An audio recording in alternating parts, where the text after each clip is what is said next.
यह है स्ट्रॉबेरी।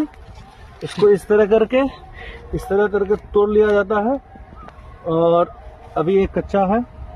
ये नूरुल जो मेरा फ्रेंड है और उसके खेत में स्ट्रॉबेरी का बहुत अच्छा फल पक भी रहा है और बहुत बेहतरीन है। इसको खा के भी चेक करते हैं।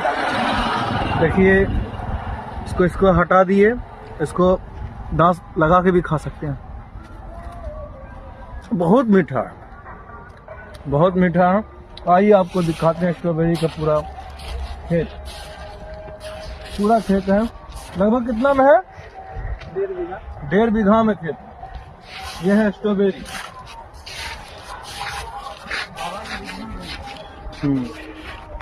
अभी हमारे साथ एक भाई एक भगना भी आया हुआ है।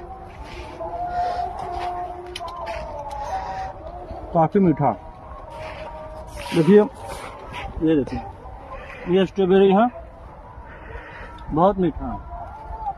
इसको इस तरह करके तोड़ा जाता है। बहुत अच्छा।